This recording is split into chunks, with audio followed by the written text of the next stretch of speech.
안녕하십니까? 오늘은 685강 한자검정 3급입니다. 들보량, 들보량 앞에 나무목이 하나 더 추가됐죠. 들보량과 같은 자, 나무목과 물수에서 나무의 재료를 물 위 다리를 만드는 데 사용했음을 표시했고, 요 글자 비롯할 창과 같은 자는 음을 나타내어 본뜻은 수교다. 물 위에 다리를 설치한 거죠. 서주 초기의 동기 명문에는 나무목이 없고 다만 물수 옆에 다리가 놓여 있는 모습인데 소전 이후에 나무목이 덧붙였다. 물을 건너는 다리다. 그게 나중에 들보가 된 거죠.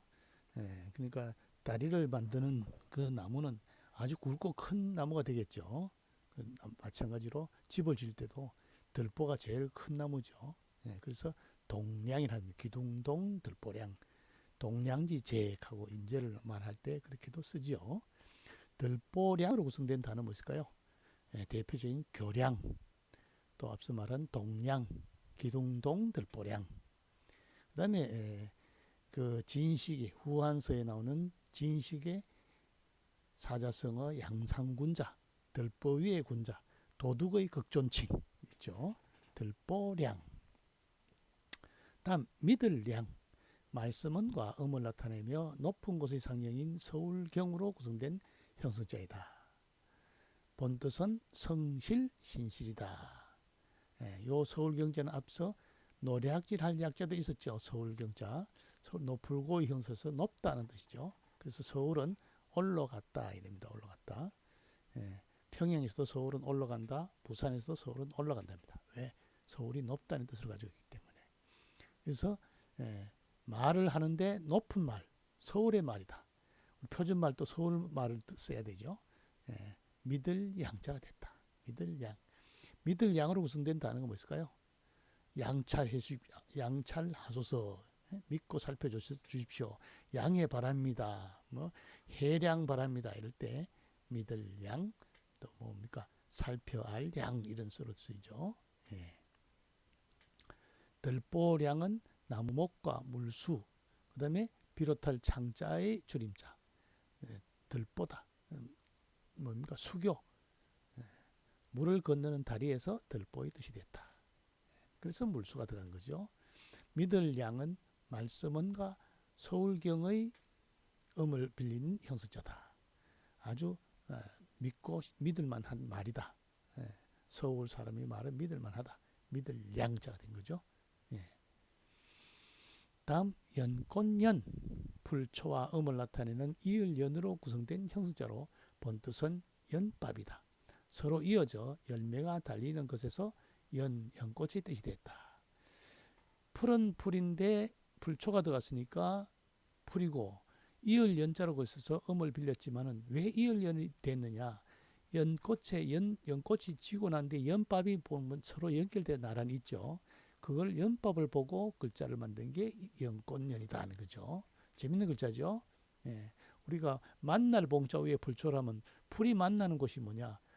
쑥봉자죠. 쑥봉. 쑥은 서로 연결돼 있죠.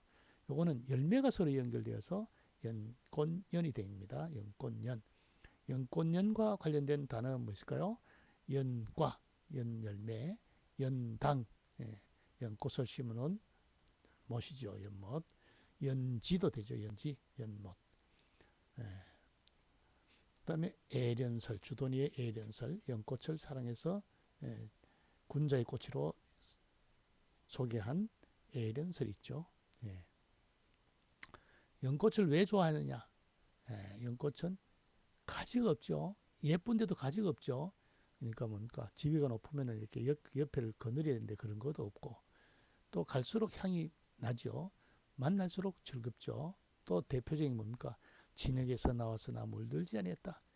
환경을 탓하지 않는 거죠.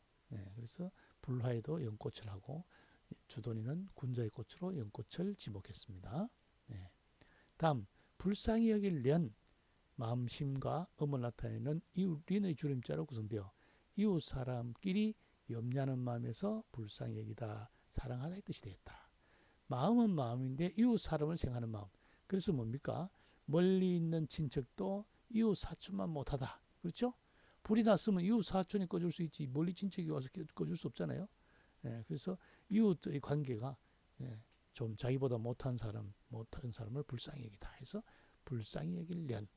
이웃린의 줄임자를 알면은 이해가 쉽게 되죠. 불쌍히 여길 년으로 구성된 단어는 무엇일까요? 가련하다. 연민의 정을 느낀다. 그죠? 그 다음에 또 동병상련이다. 같은 병을 가진 사람들이 서로 불쌍히 여긴다 할 때 불쌍히 여길 연자를 쓰죠.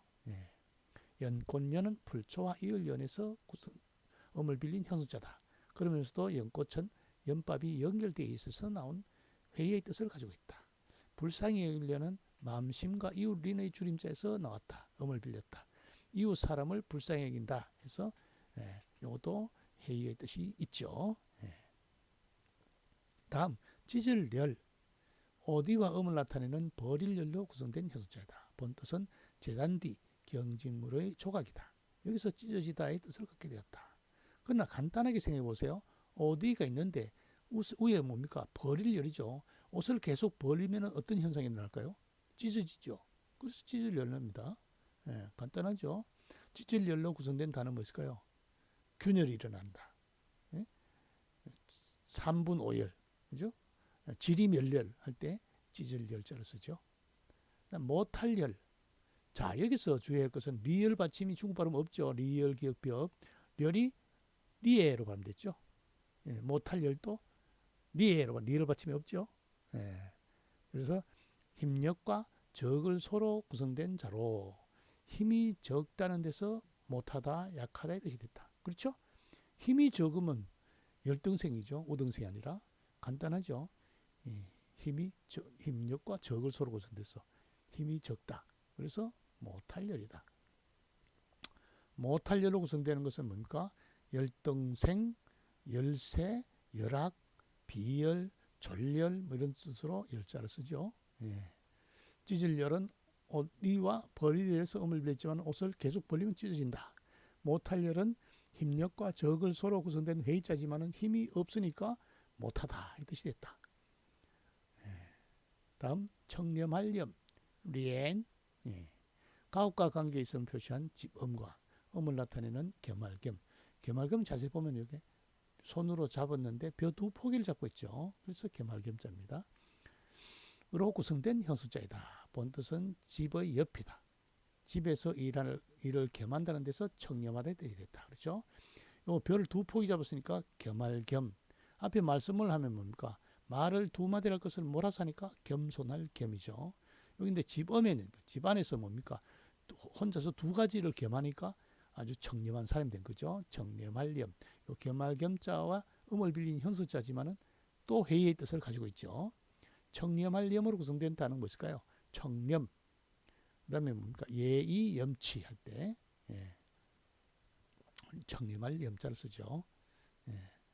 글자의 구성을 자세히 보면 쉽게 이해할 수 있습니다. 그다음 사냥할 렵 마찬가지로 비읍 받침이 리에로 발음됐죠. 없죠. 비읍 받침이. 계견과 음을 나타내는 갈기렵. 갈기렵도 중국 발음으로는 리에로 발음됐죠. 구성되어 긴 갈기의 짐승을 잡는 데서 사냥하다의 뜻이 되었다. 이하 석천에서는 봄 사냥을 사냥수, 여름 사냥을 쌍묘, 가을 사냥을 가을 사냥선, 겨울 사냥을 겨울 사냥수라고 한다로 구분했다. 사냥하는 방법이 봄은 수, 여름은 묘, 가을은 선, 겨울은 수 이렇게 다르다 이죠. 사냥할 엽. 근데 개견이 들어갔으니까 뭡니까? 개를 풀어서 잡겠죠. 그래서 사냥할 엽에 개가 들었다. 또 뭡니까? 잡는 대상이 뭡니까? 늑대나 이런 걸 잡을 수도 있죠. 개견과 관련된 부수를 가진 글자들. 사냥할 엽으로 구성된 단어가 무엇일까요? 엽기적이다 할 때, 수렵한다, 사냥한다 할 때 사냥할 엽을 쓰죠. 청렴하려면 집음과 겸할겸 집안에서 두 가지를 하니까 청렴하다. 사냥할 엽은 애견과 갈기렵에서 갈기 짐승이 털이 갈기가 많이 난 그 짐승을 사냥한다는 거죠. 예. 자, 오늘 수업 볼까요? 예. 물수와 나무목과 왜 뭡니까? 비롯할 창의 줄임자. 그래서 물을 건너는 다리, 들보량이죠. 예. 말씀원과 서울경에서 엄을 빌린 현수자. 서울의 말이다. 미들량. 예.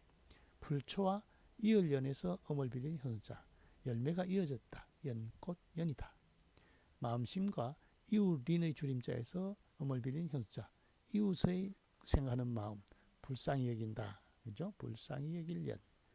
그 다음에 오디와 버릴 열에서 엄을 빌린 현수자. 옷을 벌리면 찢어진다. 찢을 열.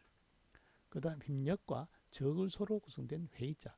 힘이 적으니까 못할 열이 되죠. 그 다음 집엄과 겸할겸에서 엄을 빌린 현수자. 집안에서 두 가지, 벼 두 포기를 잡고 있다. 두 가지를 겸한다. 그래서 청렴할 렴이 되죠. 그 다음에 계견과 갈기렵에서 엄을 빌린 현수자. 사냥할 렵이 되죠. 다시 읽어볼까요? 들보량, 미들량, 연꽃 련, 불쌍히 여길 련, 찢을 열, 못할 열, 청렴할 렴, 사냥할 엽. 그렇죠? 네, 오늘 수업 여기서 마치겠습니다.